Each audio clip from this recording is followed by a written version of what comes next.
Dieu est un Dieu puissant, il règne de son salut avec sagesse, amour. Oui, Dieu est un Dieu puissant, car Dieu est un Dieu puissant. Donc si il a la Bible dans sa parole, et tu peux lire dans sa parole, comprendre dans sa parole, c'est l'essentiel. On ne peut pas forcer quelqu'un à lire le français. La parole de Dieu, là, c'est pas français. N'est-ce pas? Donc, il a déjà ce premier objectif. Et la clé est juste venue donc pour renforcer ce que nous avons reçu. Voilà.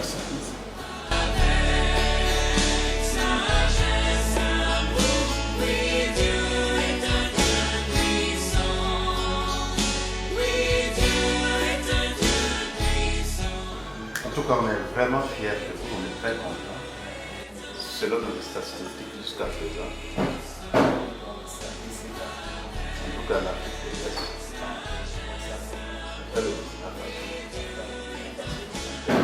les statistiques des gens engagés dans les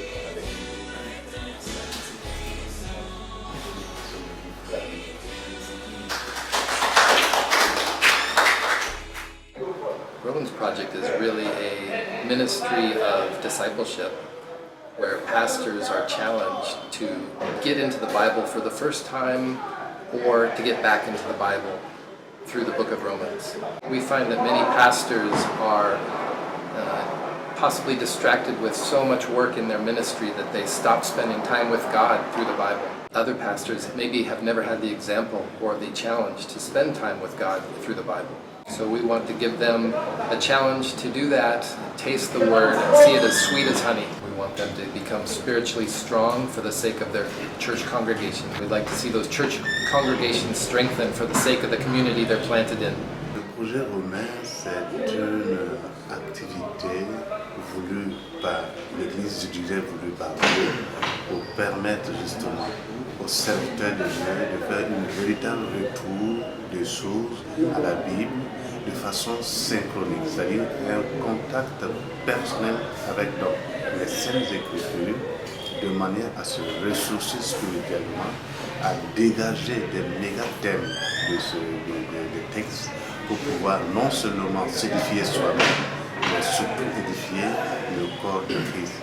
D'où donc le projet romain. Pourquoi romain? Romain parce que romain c'est comme toute la Bible en miniature. Parce que toutes les vérités bibliques sont contenues dans le livre de Romains. Donc d'où projet romain, on commence par romain tout en ayant à l'esprit d'étendre la pratique sur les autres livres. Le projet, moi je l'ai accueilli vraiment avec joie, dans le sens où ça vient encore nous équiper en lieu d'être efficace dans la transmission de la parole de Dieu. Et personnellement, moi ça m'a fait du bien. J'ai découvert dans l'Épître ce que je ne connaissais pas avant. Et par suite, j'ai encouragé mes amis pasteurs à lire. Et aujourd'hui, à Kizoukou, plus de 65 pasteurs ont lu.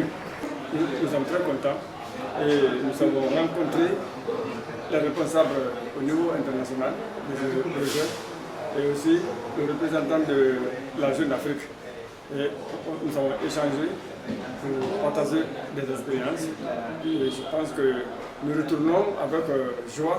Ce projet pour moi est une réponse de la grâce de Dieu. Et ce projet, je l'ai admiré dans la mesure où son nom est évocateur quand on dit projet romain. L'épître aux Romains est l'épître où nous voyons la maturité intellectuelle et spirituelle de l'apôtre Paul. Et même c'est la dernière épître que l'apôtre Paul a écrite. Et l'autre élément, c'est que dans cette épître qui parle de la justification de la foi, Paul nous montre qu'une fois de plus, que nous sommes sauvés par la grâce. Et tous les réveils que l'histoire de l'Église a connus sont partis de la découverte de l'Épître aux Romains. Que ce soit à travers Saint Augustin et encore tout récemment avec le père réformateur Martin Luther, la découverte de la parole de Dieu, le retour à la parole de Dieu, c'est à travers l'Épître aux Romains. Et donc ce nom pour moi est un nom qui nous rappelle que nous pouvons encore revenir à la parole de Dieu et que nous pouvons découvrir cette grâce à travers l'Épître aux Romains. Je peux connaître le projet à travers mon frère Pierre qui m'a donné des informations sur le projet et ça m'a plu. Pourquoi je me suis engagé? Parce que je veux non seulement moi-même connaître, mais je veux aussi aider le pasteur de Kékédou à connaître. Pour la première fois, j'ai entendu parler de ce projet romain par le canal du pasteur Pierre Mouma. Et c'est lui qui m'a appelé, il m'a parlé de ce projet. Il m'a parlé de la vision par rapport à ce projet romain. Après l'entretien, j'ai trouvé que c'est nécessaire, je me suis mis au travail. J'ai fait avec mon épouse, parce que mon épouse est aussi pasteur. Donc, elle et moi, on a commencé à travailler. Et on a dit d'abord, il faut d'abord lire 20 fois, mais aussi écrit. Donc c'est ce qui fut fait. Mais en fait, en écrivant, on a vu qu'il y avait vraiment un enseignement particulier. C'est-à-dire, bien sûr, qu'on a fait l'institut public, mais en disant et en écrivant, on a eu des révélations encore qu'on ne s'attendait pas. La lecture et l'écrit, le manuscrit du livre de Romains m'a permis de connaître le livre de façon chronologique et d'être bien dans l'introduction. Parce que chaque partie que je peux prendre, je sais déjà où est la source avant d'arriver là où j'ai pris comme partie d'inspiration. Lire, écouter et écrire est une manière de nous ressourcer de la parole de Dieu et puis de créer une relation intime avec la parole de Dieu. Parce que si nous voulons connaître Dieu, il faut connaître sa parole. Et donc, l'écrit recopié pour moi est un exercice qui est véritablement un exercice de découverte de la foi, où nous nous enracinons dans la parole de Dieu, d'une part, d'autre part aussi, on voit le sérieux que ça prend quand nous pensons aux massorettes qui ont écrit à la main. Ça prend du temps, du sérieux, mais aussi de l'application, et cela nous permet une fois de plus d'aller vers les eaux profondes de la parole de Dieu, par la mémorisation, par l'écoute, mais aussi par la reproduction sur les feuilles ou autres, comme un support. Alors, pour l'objectif de ce projet pour la Jeune Afrique, c'est que d'abord, c'est d'aider les pasteurs à étouffer les banques de données en termes donc de thèmes pour pouvoir nourrir convenablement le corps de Christ qu'est l'Église. Well, the goal is that they would be connected with their Creator, with their Savior, in a very intimate way, because we believe the Holy Spirit will touch their hearts and make them stronger spiritually to lead their church congregations. Car Dieu est un Dieu puissant, il règne de son salut avec sagesse, amour. Oui, Dieu est un Dieu puissant, car Dieu est un Dieu puissant, il règne de son salut.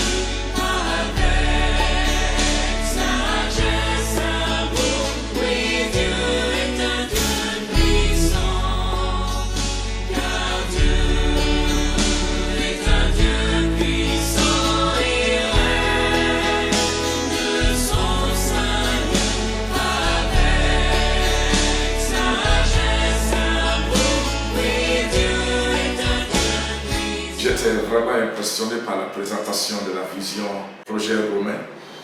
C'est une mission qui vient non seulement pour former les pasteurs, mais aussi aider les pasteurs à être disciplinés, surtout derrière la Bible, passer du temps. Parce que lire un livre 20 fois, il faut de discipline, il faut vraiment être concentré. Et on ne peut pas lire un livre 20 fois sans vraiment s'imprégner du message de ce livre.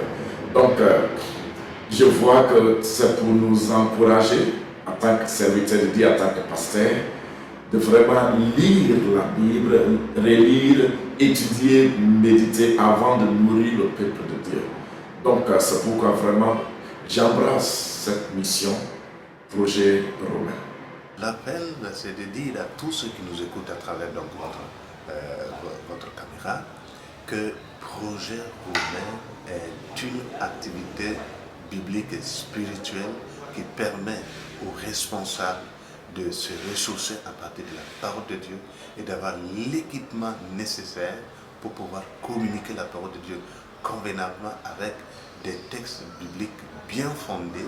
Et de toute façon, pour tous ceux qui savent, quelqu'un l'a dit pendant notre réunion, que le livre de Romains a été un canal, une source d'inspiration qui a permis à plusieurs personnes de se repositionner sur le plan spirituel et sur le plan foi et croyance. We're just very excited for what God is doing through Project Romans in Guinea.